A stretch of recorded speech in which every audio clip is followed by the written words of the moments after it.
Naam, karibu msikilizaji wa Tanganyika FM kupitia Tanganyika TV. Matumaini yangu makubwa kwa mzima wa afya na kukaribisha kuweza kusikiliza taarifa zetu za habari za siku ya leo. Msomaji Omari Makelele Ozil. Tuanzie na habari za ukosefu wa usalama kule katika jimbo la Kivu ya Kaskazini Paruchuru. Ni kwamba mapambano makali yameripotiwa Jumatatu hii ya tarehe 29 Septemba 2025 katika vijiji vya Lurere, Kintuva na Kashavu tarafani Ruchuru jimboni Kivu Kaskazini kati ya wazalendo wa CMC FDP zidi ya wahasi wa M23. Kulingana na duru za shirika la kiraia zaongeza kuwa ni mashambulio ya wakati mmoja ndio alifanyika katika vijiji hivyo ambako silaha nzito na zile ndogo ndogo ziliweza kusikika kwa kiasi kikubwa na kupelekea shughuli zote za kibiashara kuzorota, na ambao kwa sasa waasi wa M23 ndio wanaonekana kumiliki vijiji hivyo licha ya mapambano makali yaliyoanzishwa na wazalendo. Na vile kule Mizimu katika tarafa la Fizi jimboni Kivu Kaskazini ndani ya sekta ya Mutambala ni kwamba meli ya kibiashara ya uchukuzi wa watu yenye jina Faraja iliyokuwa ikitokea Uvira kwenda Kalemi imepata tatizo baada ya kupanda kwenye jiwe kutokana na upepo mkali uliovuma usiku wa kucha siku ya kwanza ya wiki tunayo. Kwa mujibu wa duru zetu ni kwamba baada ya upepo mkali kuvuma, meli hiyo imepanda kwenye jiwe kabla ya kumalizia safari yake kwenye ukuta wa mlima kwenye ziwa Tanganyika. Duru hizo zaongeza kuwa hakuna maafa yoyote ya kiutu au vitu iliyoripotiwa katika ajali hiyo, hivyo ni baada ya harakati za kuokoa kuweza kufanyika.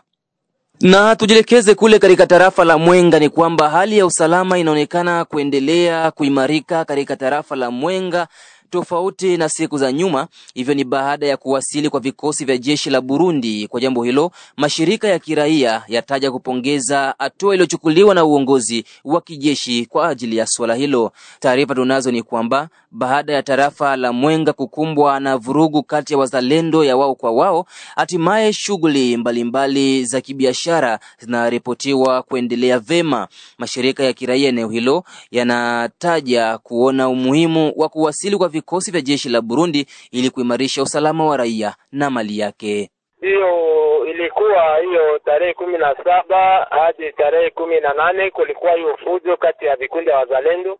Ikafika mnamo tarehe 24 arme burundezi kakuya kwa wingi, tukawa walifika wako huko. Kungambo yetu kwa gisi tulikuwa tumekosha kuona hali gisi ilikuwa inajipresenter, tukawa tulishukuru sana souplesse ambayo wapozi wa kundi la wazalendo kunako province hapo Uvira walidepeshe hiyo jeshi ya Burundi huko. Tukawa ile ilitusaidia sana paske ile inatukatia nguvu sana, na tuko na espoir kabisa kama watafanya kazi njema na pamoja na vijana wetu.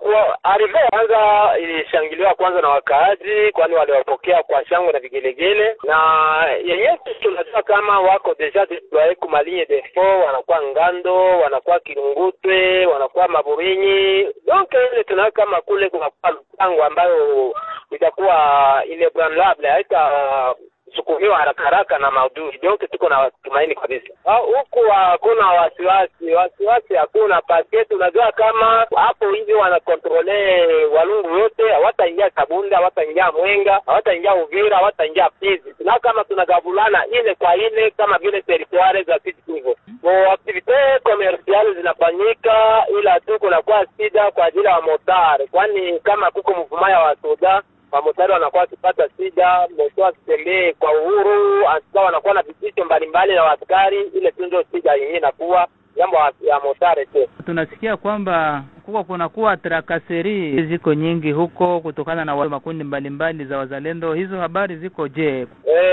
Trakaseri ilikuwa mingi wakati hiyo kundi ya Kabala inaongozwa na Malaika ilikuwa sipapu kuja hapa Mwenga. Tunajua kama wakati Conseil de Sécurité ilijisenire antuka kunakuwa hali ya utulivu. Donc katika njia sasa mahali kwenyewe wanakuta kuna wakubwa wa serikali ndio wanafanya sasa matrouble. Ile inaendea hali yao watu ambao labda wakuadhibisha mzuri, kila mtu yuko na namna yake ya kuishi. Hata hivyo, raia wanaombwa kuwa karibu na vyombo vya usalama kwa kutaja wahalifu kwa ajili ya kutafuta amani ya kudumu maeneo hayo ya Mwenga.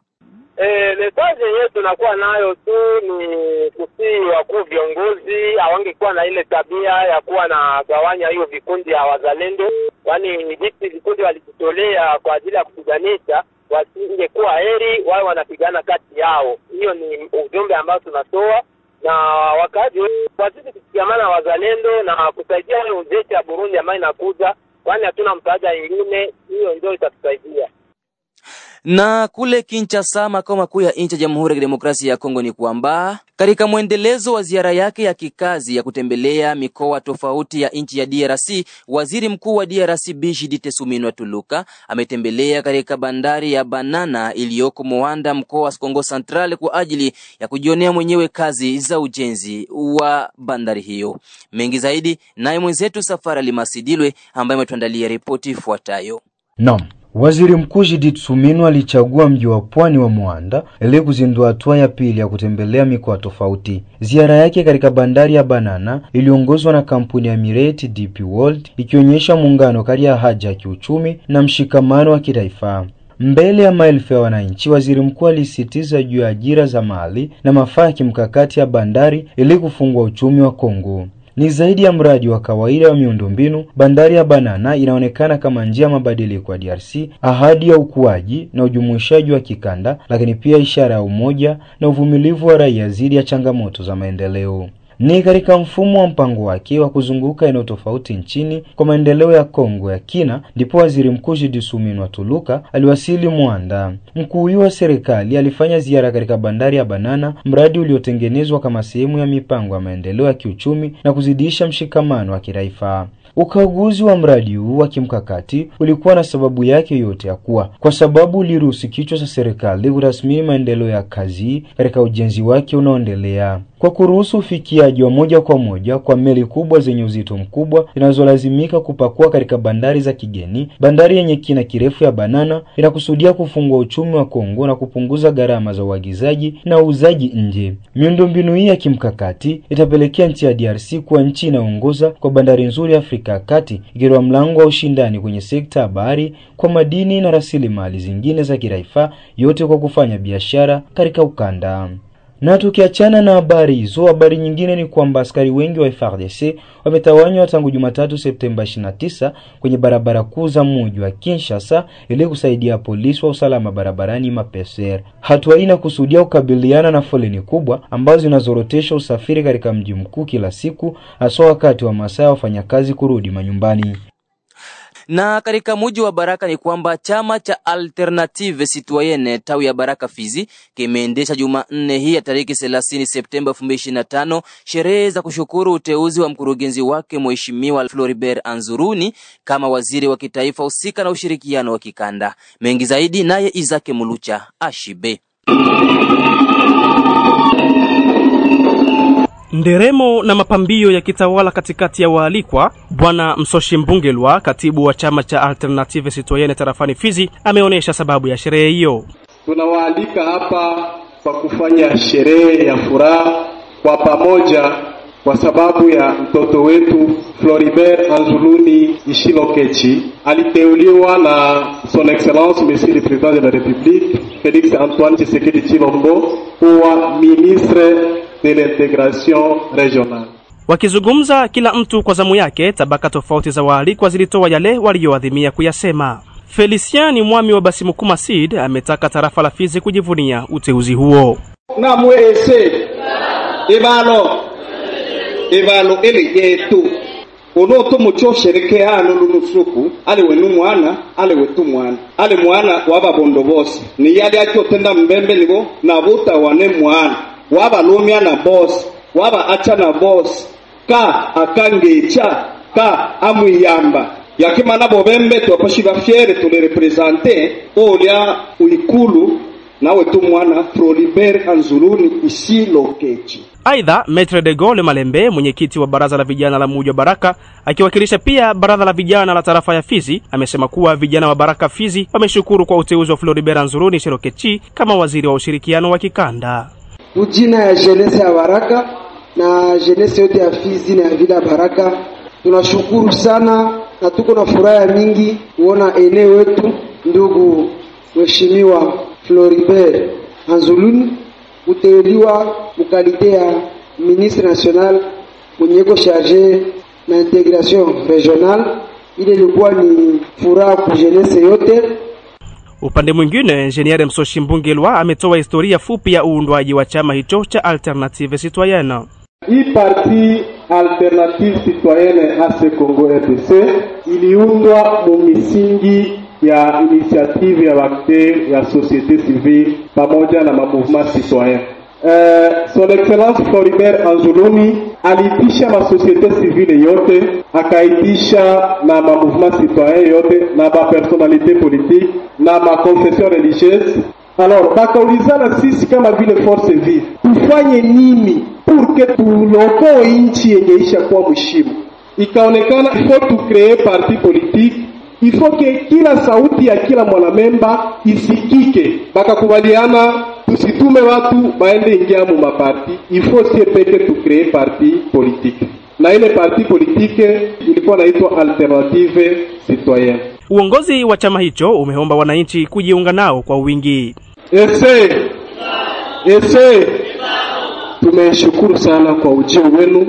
Kwa niaba ya parti Alternative Citoyenne tunawakaribisha nyote kuja kujiunga nasi mu parti yetu, na adresi ya parti yetu iko pale karibu na tribunal. Tutakuwa pale kwa kuwakaribisha. Karibuni nyote, asante. Kwa kumalizia, mwakilishi wa meya kwenye ghafla hiyo ametoa shukrani na kumtaka waziri Floribert Anzuluni kutokuwavunja moyo wakahaji wa Baraka. Tunashukuru sana beba liorganize hii fete na wenye balikia participe mwa hii fete. Tunawashukuru sana na hatuna ya mingi ya kusema kwa niveau yetu. Tutasema ke ndugu yetu ya parti politique Alternative Citoyenne mutambia mheshimiwa kwamba nyumbani kwao anapendwa, na kama Mungu naita watu na watu wanakuja kufete yake, inamaanisha watu wanampenda sana. Asidecevoir watu ya Baraka. Batu ya Baraka abana bezia ma discours. Tunayua anapata opportunity wakati ya magumu, lakini mwanaume anaonekanaka magumu.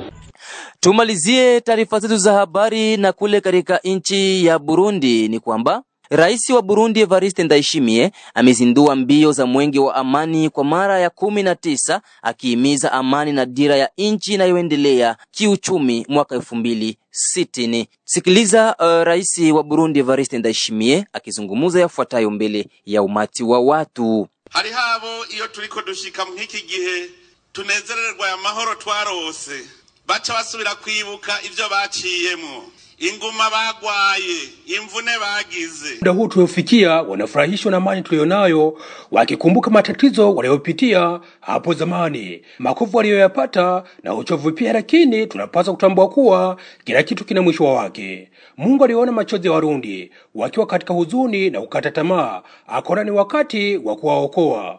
Warundi hatupaswi kulia kutokana na tuliopitia, maana Mungu alikuwa anaangalia namna ya kutuweka pamoja.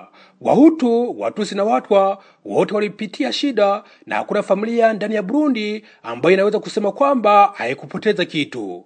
Kitu cha muhimu ni kuwa sote kwa sasa tupo kwenye dira na wazo moja la kuiendeleza nchi. Ndio tulipoteza vitu vingi, tukapoteza Warundi, tukaingia katika umaskini usioelezeka na kupoteza vitu vyetu, na ndio maana kwa sasa Burundi ni nchi maskini ambayo haijaendelea.